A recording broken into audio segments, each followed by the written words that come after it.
Hello, welcome back. In this lesson, I'm going to show you a nice website where you can get pre-made brushes, and then I'm going to show you how to download them and load them in and use them in Photoshop. So, first and foremost, the website, excuse me, is brusheezy.com. So you can see how it's spelled there, BRUSHEEZY, and you can get free Photoshop brushes from here. It's a really good website. So you can search for something. I'm going to go maybe blood and give it a search. There'll be loads of blood spatter ones. Okay, let's just go with this one. Give it a click, and you can see free download, and you've got some license info here, so you can read that. If you use this in a video, please add brusheezy.com in the final credits. If you use it in print, please add brusheezy.com in the final copy. If you use it in web, copy and paste the following code for attribution. So that's exactly what I'm going to do. I'm going to upload a little Word document because obviously I'm posting this on the web. And yeah, if you don't want to give it attribution, which is saying where you got it from, you have to buy a license. I don't want to. So I'm going to copy and paste this code into a sort of Word document, so you guys can come here and get it if you want to get this exact brush, or you can just come onto the website, but I think I have repped them anyway. It says this file is free for personal and commercial use, but you must give attribution in one of the following ways. So I'll add this credit in now, whether it's a lower third on the bottom which pops in, or whether it's a sort of written credit as a PDF or Word document, so you guys can go to it.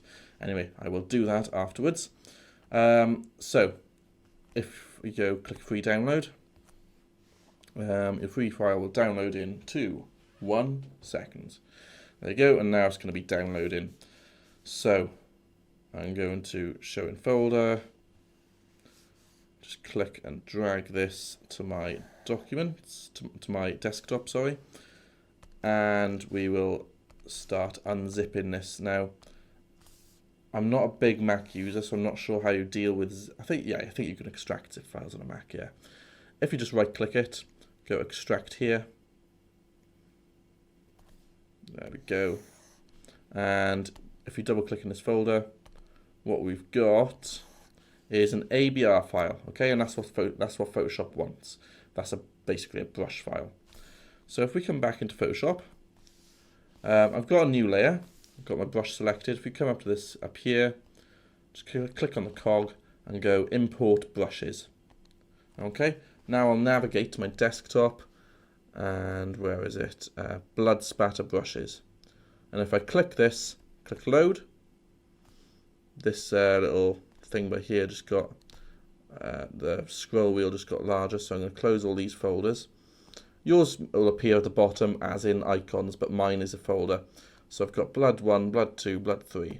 Okay, so let's get a nice deep dark red, and you can see there it is. If I click once, oh, I've got a nice blood spat there.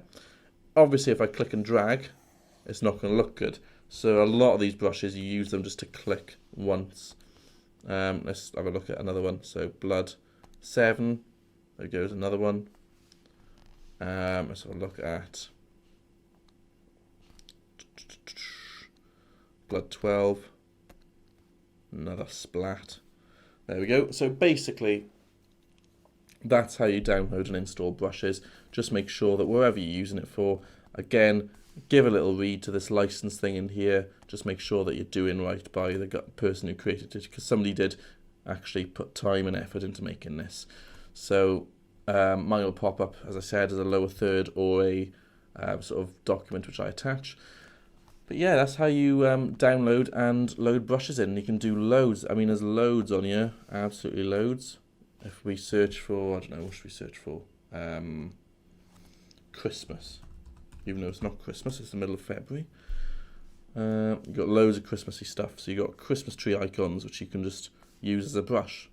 Anyway, that's kind of it for this one. In the next session, I'm going to show you, I'm going to set you a task. So yeah, I'll see you in the next session.